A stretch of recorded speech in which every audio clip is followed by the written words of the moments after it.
Andrés Amorós, como siempre, nos introduce musicalmente el tema del día y además a nuestro invitado de hoy. Sí, bueno, hoy es naturalmente el himno de la Guardia Civil. Lo que yo no me sabía, lo tengo aquí apuntado, es que la música es de Ildefonso Moreno y la letra de José Osuna. Y también que la gente confunde, porque este es el auténtico himno de la Guardia Civil, porque luego hay otras canciones, marchas que la gente identifica con eso. Y también lo que yo quiero recordar, y perdón, que como de tantas cosas yo soy muy ignorante, pero les quiero recordar que esta institución, la llamada Benemérita, la fundó el duque de Ahumada en 1844 para la seguridad pública en toda España, y es el cuerpo nacional más antiguo, y a partir también de la Constitución tiene una misión concreta que es proteger el libre ejercicio de los derechos y libertades y garantizar la seguridad ciudadana. Así que hay, para empezar, una idea clarísima. La Guardia Civil, hay muchísimos tópicos antiguos, rancios, que no tienen ya en absoluto nada que ver con la realidad actual. Y de eso, entre otras cosas, es de lo que ha escrito y tiene mérito este señor que está con nosotros. Sí, señor. Lorenzo Silva, bienvenido. Muchas gracias. Es un placer. Buenos días. Además, como lector, yo creo que he leído todo lo que has escrito. Bueno, todo. Eso es difícil. Pero No. Luego hago un repaso y a lo mejor te pillo. Yo es que, de verdad, sobre todo lo de Vilaco y Chamorro, es que llegó un momento que pensé que estaba enfermo. O sea, primero, porque no se casaban. O sea, eso es una cosa intolerable, sexual, o sea, ¿verdad? No eso no, acabar de... Y además se van distanciando, y estaba al final deprimido, y digo, este tío no los casa, ¿pero por qué? ¿Pero por qué? Si está hecho lo más difícil, que es crear ese clima y tal. Pero luego porque hay un momento, en una de las novelas que transcurre en Barcelona, que tú has vivido allí, y luego ya iremos y Andrés habla de su... Pero es que ese para mí es el momento en que se ve cuál es la historia real de España, la realidad de España, y luego la realidad oficial. Y es que un tío de la Generalidad le dice a uno de ellos, dice, bueno, hay una orden de detención, pero que viene de Londres, y entonces vamos a tener que traducirla. Y le dice, no sé si es el Guardia Civil o la Guardia Civil, le dice, bueno, si usted lo necesita, sí, nosotros sabemos inglés. Claro.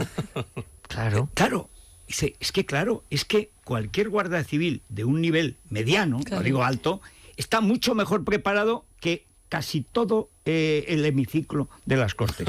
Eso, bueno, hace en la transición no era así. Ahora, por desgracia, es así. Y tiene un nivel tecnológico absolutamente, claro. El otro día contaba Pedro J. cómo habían encontrado la Guardia Civil, cómo encontraron al asesino de Diana Kerr, por el reflejo en un destello.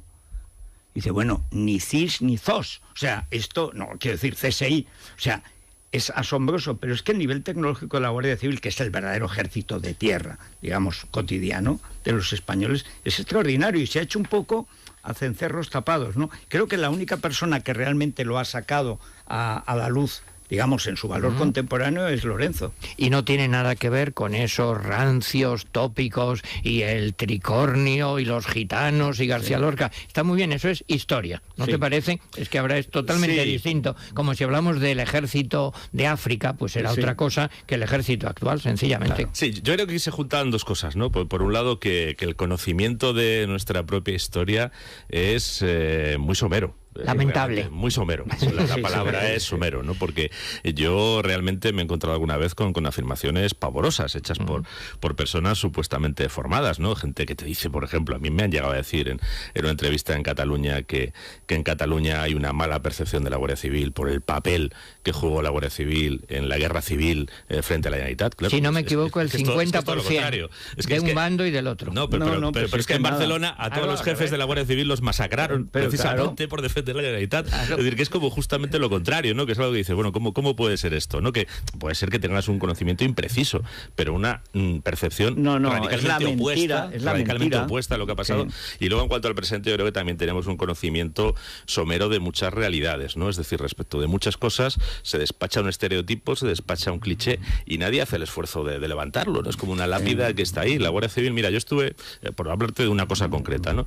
En la última jura de bandera, que no había estado nunca, y fui allí a ver un poco los chavales que entraban. Además, este año es una promoción bastante grande, de 1000 y pico, y pregunté cuántos titulados universitarios había. Pues de 1000 y pico eran 400.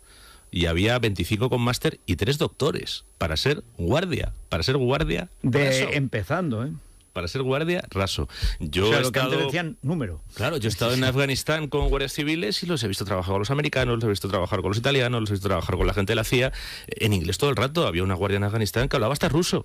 ¿Cuántos empleados públicos españoles pueden irse a Afganistán? Es que nació como cuerpo de élite. Trabajar en inglés. Nadie. Ruso. Claro. No, es que ha sido un ejemplo. A ver, no es la generalidad, no vamos a deformar, ¿no? Es decir, bueno, pues lo que se pide para la Guardia Civil ahora es un determinado grado de estudios, hay gente que tiene ese grado de estudios, hay gente que ha pasado además por el ejército profesional y que tiene unas plazas reservadas y no tiene más que ese grado de estudios, pero bueno, son una gente muy profesional. Hay alguna que está muy preparada de entrada y otra que la van preparando porque realmente tienen esa filosofía. En el caso de Diana Kerr, aparte de eso que hicieron con las luces del coche, realmente llegaron a desarrollar con ingenieros de telecomunicaciones que tienen en la UCO, que también son guardias civiles, una metodología para poder precisar los datos que daban las operadoras. Los datos que daban las operadoras, porque claro, te dicen, está en esta antena, pero ¿tú cómo sabes qué teléfono se engancha esa antena? Pues eso han hecho ellos, una metodología específica para poderlo demostrar. Bueno, vamos a hablar de la obra de Lorenzo Silva antes de ir a su último libro. Es que hay muchas obras. Por un lado, yo les recuerdo a los oyentes, hay una serie de novelas de Bevilacqua y Chamorro, yo no voy a recordar todas, pero sí alguna. En el año 2000 gana el premio Nadal con El alquimista impaciente, se hace también una película, La flaqueza del bolchevique. Tú me corriges si me equivoco, en el 2012 el premio Planeta, La marca del meridiano, y la última por ahora es Tantos lobos, que ha salido hace pues muy poco, ¿no?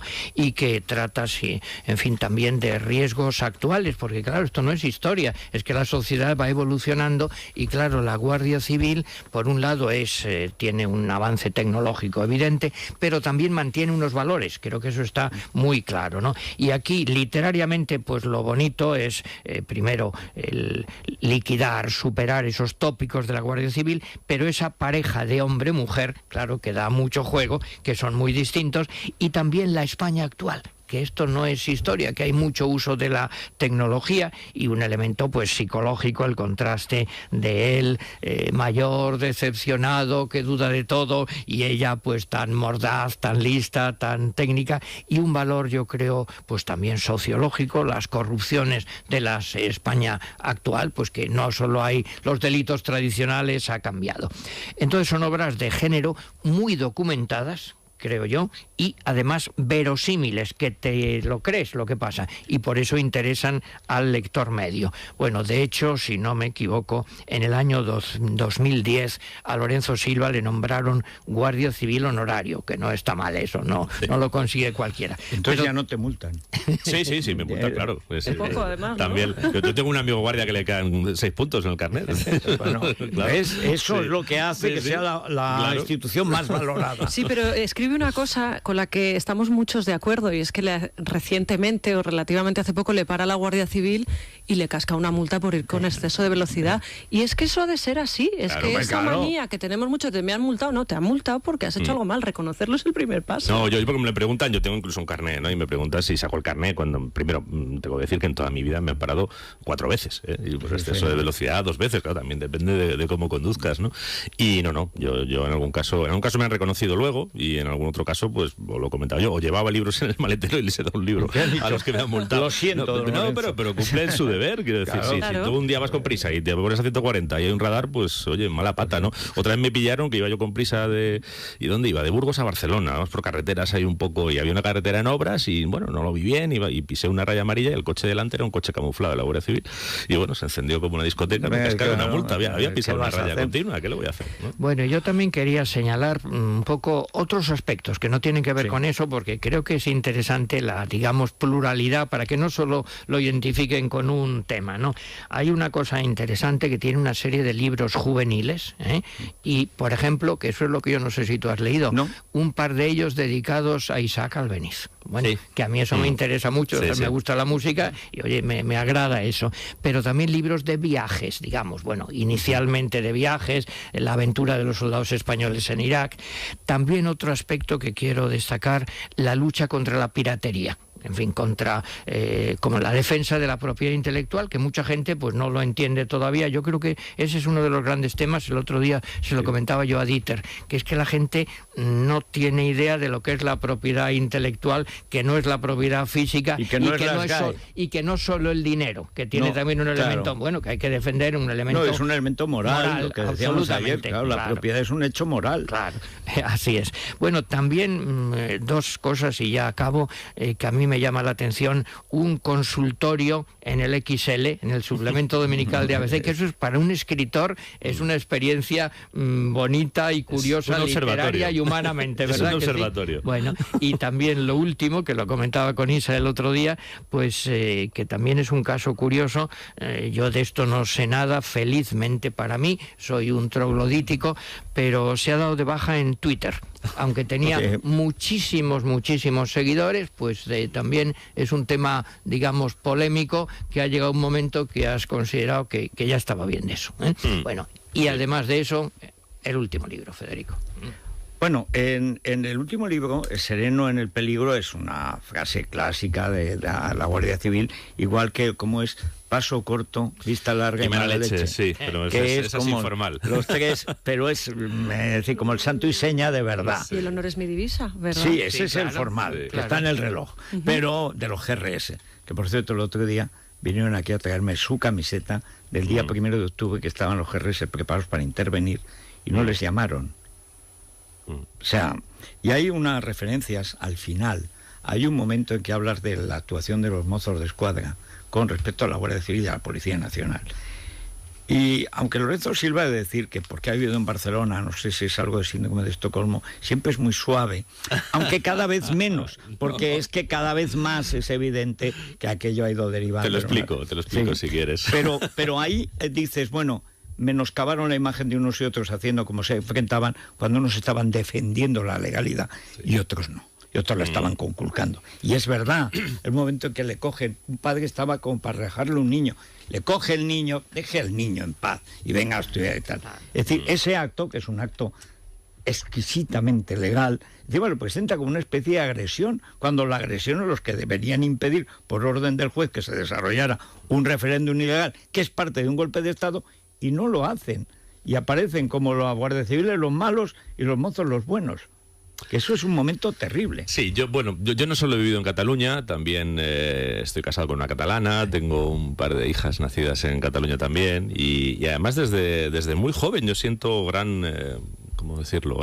Puedo decir la palabra, gran admiración por la cultura catalana, ¿no? Mi padre se crió en Berga y Manresa. Mi padre, aunque era andaluz de origen, aprendió a hablar en catalán y a mí siempre me transmitió una cercanía hacia la cultura catalana, ¿no? Y además yo creo que el fenómeno catalán es complejo y además históricamente lo es, ¿no? Si uno estudia la historia, cosa que por cierto muchos de los del Procés no han hecho o han tomado un resumen nada más, ¿no? Pero bueno, hay un libro que yo le recomiendo a todo el mundo que es Noticia de Cataluña, de Vicens Vives, está traducido al castellano, publicado en catalán durante la dictadura de Franco, y que hace un viaje hacia los orígenes de la nación catalana, o de como se le quiera llamar, pero bueno, eso es, cada uno tiene su sentimiento y eso es respetable, que a mí me parece que hay una realidad respetable, compleja, y que muchas veces se ha gestionado mal en la historia de España. No la han gestionado mal los propios catalanes y la ha gestionado mal el Estado español. Partiendo de ahí, y de que yo creo que este tipo de conflictos y de situaciones siempre es preferible agotar la diligencia en la posibilidad de un entendimiento que llevar a situaciones de confrontación. Desde hace un tiempo yo creo que el independentismo, el soberanismo, el secesionismo, el nacionalismo catalán ha emprendido una senda absolutamente disparatada, disolvente de su propia sociedad, y que además está menoscabando, bueno, pues por ejemplo, los Mossos de Escuadra son una institución muy respetable, son el cuerpo de seguridad más antiguo de España, tiene 300 años, 100 y pico más que la Guardia Civil. Era un cuerpo pequeñito, era un cuerpo rural, pero bueno, ha sido un cuerpo digno históricamente y sometido al Estado de Derecho, ¿no? Que es lo que tiene que estar sometido un cuerpo de seguridad. Cuando en octubre yo veo a Mossos de Escuadra que están incumpliendo flagrantemente órdenes judiciales, que están intentando obstruir órdenes judiciales, que se plantan delante de una comitiva judicial con una pistola al cinto. Claro, vamos a ver, un policía, lo único que diferencia a un policía de un pistolero es la ley. Si le quitas la ley, un policía es un tío con pistola. Podría ser igual de la banda de Pablo Escobar o de la Andrángueta. Sí. Lo único que diferencia a un policía de un pistolero es la ley.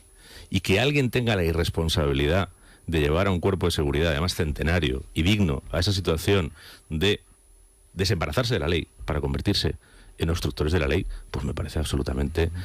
bueno, creo que es una de las cosas más desastrosas que pasaron en 1 de octubre. Y me sorprende que no haya más catalanes, incluso de sensibilidad nacionalista, que sean conscientes de el destrozo que se le hizo a esa institución, que es una institución de todos los catalanes, no solo de ellos, sino de todos los catalanes. Bueno, pero es que ya no existe todos los catalanes. Todos los catalanes son... Bueno, a la hora de pagar, a la hora de pagar sí, no. Y todos los españoles, que somos los que pagamos la ruina aquella. Pero en fin, pero vamos a la Guardia Civil, que es una historia extraordinaria, porque es también la historia del Estado liberal en España. La Guardia Civil coincide pues con... es más que Isabel II, es el intento de crear un Estado moderno, con una organización, una España rural al 90%, como era entonces, que tiene un precedente en la Santa Hermandad. Los Reyes Católicos también, cuando alcanzan el poder sobre las 2 coronas, lo primero que hacen es cómo perseguir a los bandoleros, cómo asegurar que las mercancías y las personas lleguen sanas y salvas a donde vayan, a cualquier sitio. Pues no era fácil. Y en esa época era mucho peor. Pero siempre ha sido un problema, aquí y en todos los estados, ¿no? Entonces, es muy interesante que en Sereno en el Peligro cuentas toda la historia que pasa, en cierto modo, por las intrigas palaciegas, por la personalidad de la reina, de los distintos ministros, lo que cada ministro en cada momento ha querido hacer. Pero, en cierto modo, la Guardia Civil, que digamos se consolida en la Restauración, porque es un régimen estable, pero es anterior. Sí, el germen último...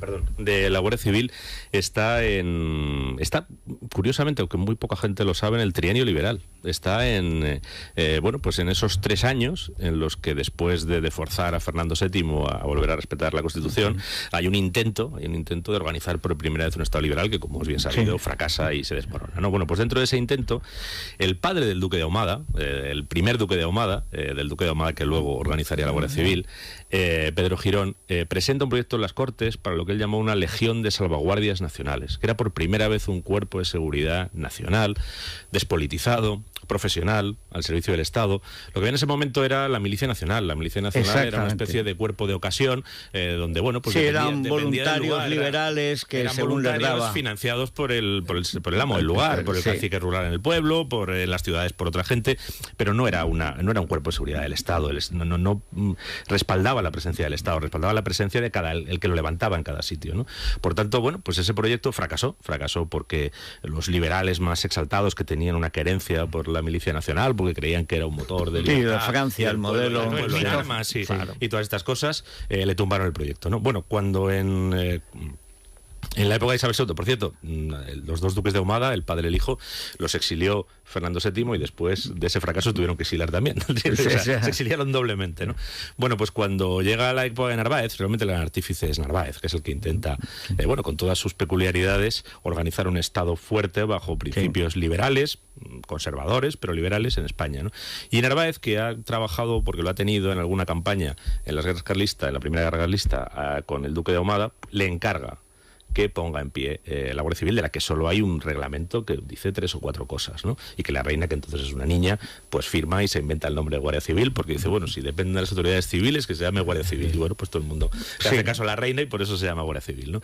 Y Ahumada lo que hace es ese proyecto que su padre no pudo poner en pie, ponerlo en pie en esa Guardia Civil creada por otros, pero que él es el que tiene que organizar. Y la hace bajo esos criterios, un cuerpo de seguridad estatal, profesional, al servicio de todos los ciudadanos y sustraído a los vaivenes políticos. Y la primera prueba, además, le llega en 1854, con la Revolución de 1854, ¿no? Que ganan los liberales no moderados, radicales, los O'Donnell, los exaltados. Bueno, relativamente, porque O'Donnell también lo protegió a los puritanos llamados, que eran los mejores, por cierto, que ha habido. El bienio es el gobierno largo, probablemente ha sido el más ilustrado y más liberal que ha tenido España. Pero que, claro, estaban los revolucionarios, eso se había ganado. Estaban rodeados.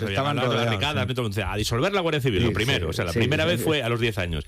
Y no, entre los propios liberales salieron voces que dijeron, no, si es que la Guardia Civil lo que está es consiguiendo la presencia del Estado, está preservando la seguridad permite el comercio permitirá la prosperidad, y la prosperidad traerá la libertad. Es así. Es así. Esa es la cadena que tienen claramente. Y a eso obedece la Guardia Civil, no a un dominio autoritario de la población, no a un control partidista de los enemigos políticos, no, a eso servía la policía que montó Fernando VII y que hubo que disolver cuando sí, que era una policía política, como es lógico. Política, ¿no? Sí, pero luego... Federico, parece tu libro de ayer, ¿eh? Bueno, comercio, seguridad, propiedad, libertad. No puede haber libertad si la propiedad no está asegurada, y la primera propiedad es la vida. Y luego el derecho a comerciar con lo que es tuyo, y que no te lo roben. Y justicia, es que cuando los guardias civiles empezaron a perseguir partidas de bandoleros, se encontraron con una cosa que es muy curiosa, pero está profusamente documentada. En los últimos años hemos visto muchas veces a algún alcalde saliendo del ayuntamiento con los guardias civiles al lado, ¿no? Guardias civiles deteniendo alcaldes. Lo primero que hizo la Guardia Civil fue detener alcaldes. Cuando entró a buscar ciertas partidas, sobre todo en zonas rurales del Maestrazgo y demás, se encontró con que los que tenían las partidas eran los alcaldes. Y hasta guardaban las armas en el ayuntamiento, es decir, robaban a sus propios vecinos. Bueno, menos mal que no tuvo que detener curas, porque también algunas armas carlistas se guardaban en los altares o en las sacristías.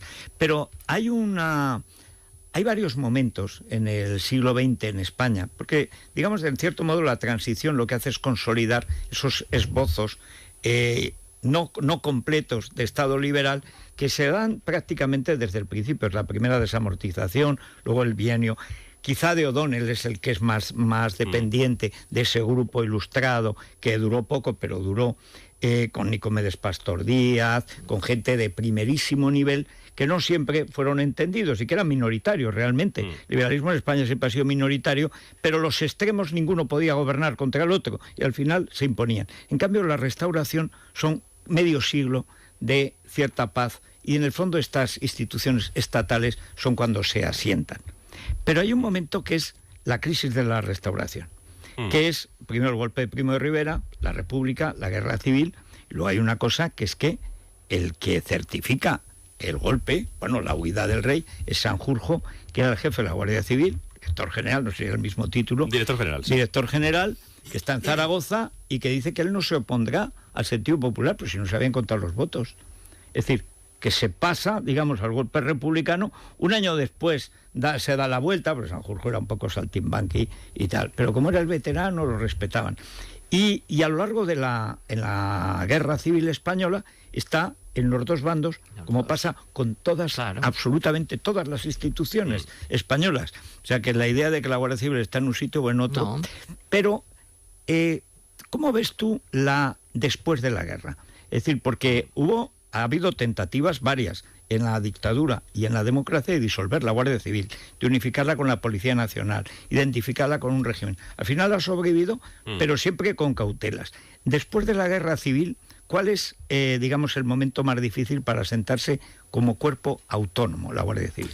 A ver, la Guardia Civil yo creo que tiene una existencia bastante pacífica hasta como bien dices, la crisis de la Restauración, ¿no? Y yo creo que antes de la crisis de Primo de Rivera hay otra, que es el jaque que le plantea al régimen de la Restauración el terrorismo anarquista. Sí, sobre todo en Barcelona, pero en Andalucía. Y la mano negra. Eso es. Sí. Y entonces ahí la Guardia Civil, el régimen reacciona de manera cánova, reacciona de manera muy histérica, muy furiosa, lanza a los guardias civiles contra los anarquistas sin diferenciarlos. Por ejemplo, cuando hacían redadas en Montjuic, pues al final detenían a 500 personas, claro, de los 500 alguno era anarquista, pero había tenido 400 y pico, ¿no?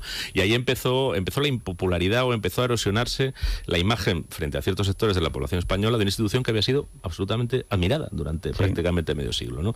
Y al mismo tiempo adorada por la otra mitad de la población. Sí. No, una cosa, pero bueno, pero ahí claramente empezó a resentirse institucionalmente, ¿no? En la época de Primo de Rivera hubo un director general de la Guardia Civil que se llamaba Zuía, que era un militar ilustrado, además, políglota, cosa rara para la época, que fue consciente de hasta qué punto la imagen de la Guardia Civil se había deteriorado ante una parte de los españoles y quiso un poco volver a darle ese aire al servicio de todos, ¿no? Sin banderías políticas.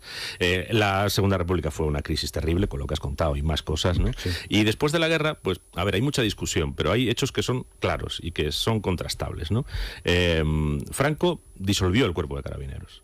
Disolvió el Cuerpo de Carabineros, pues el Cuerpo de Carabineros había mantenido una lealtad mayor a la República que al alzamiento, en términos numéricos, ¿no? Bueno, era casi el ejército de Negrín. Claro. Con la Guardia Civil, el punto de partida es parecido. La Guardia Civil tenía 7 generales en el 36, solo se sublevó uno. Todos los demás se quedaron del lado de la República y además arrastraron a cerca cerca de, bueno, del 60% de la plantilla. Estas son cifras difíciles de... Pero sobre todo lo que es muy evidente, la Guardia Civil fue clave para que el alzamiento fracasara en Madrid, en Barcelona, en Valencia, en Bilbao, en Málaga, es decir, todas las grandes ciudades, en los sitios claves. Entonces Franco tenía un recelo muy grande hacia la Guardia Civil y se dice que pensó en disolverla y que le disuadió Camilo Alonso Vega, que era compañero suyo de los tiempos de la Legión y que luego sería director general de la Guardia Civil. Y el ministro de Gobernación, pues le llamamos Don Camulo. De todo esto no hay documentos, son cosas que se dicen, pero sí hay una cosa que sí está documentada.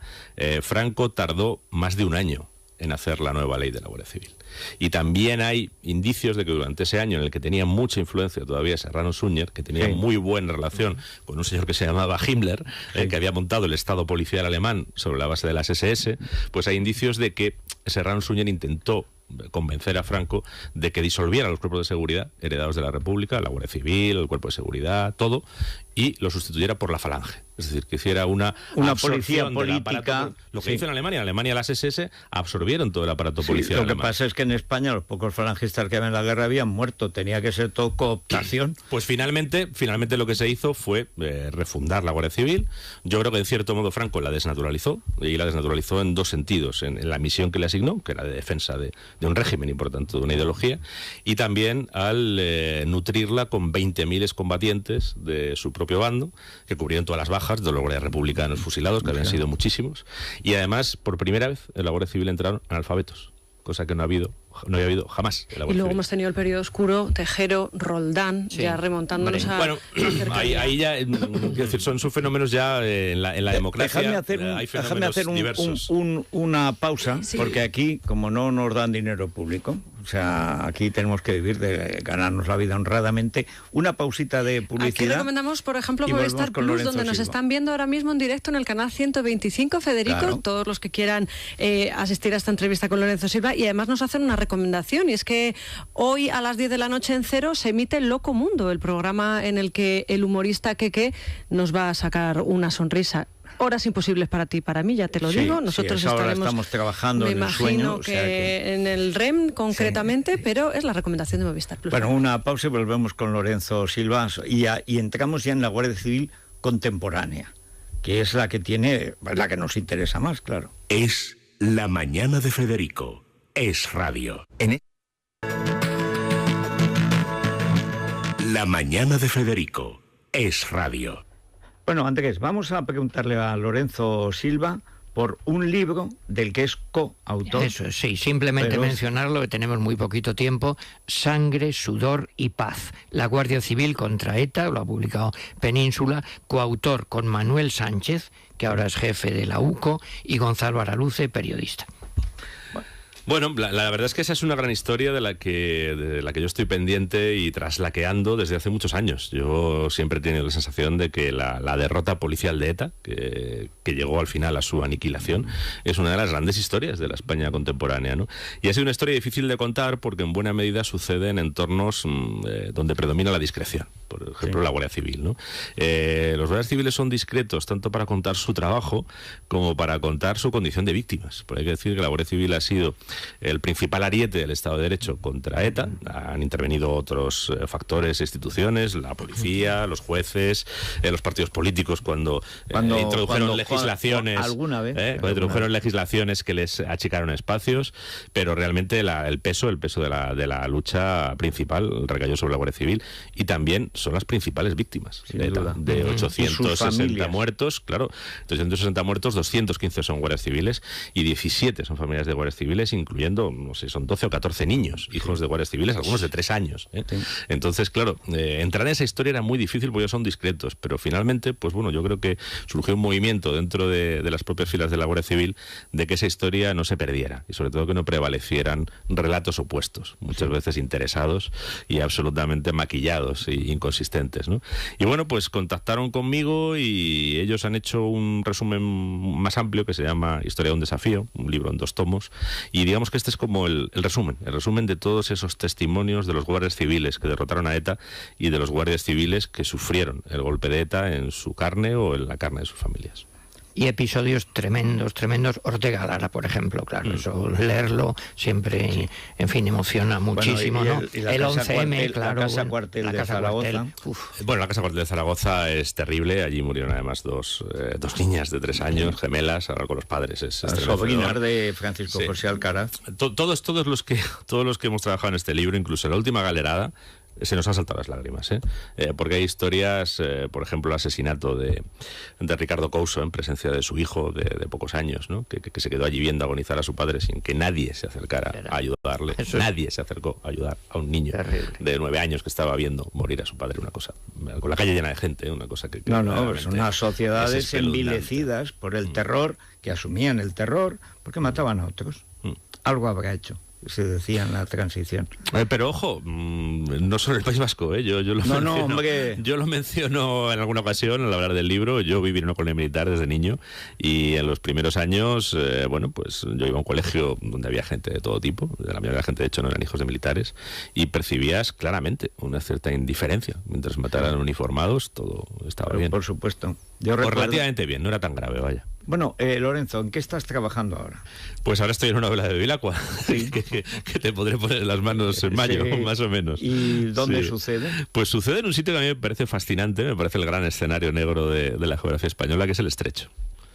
El Estrecho de Gibraltar. Cada vez más.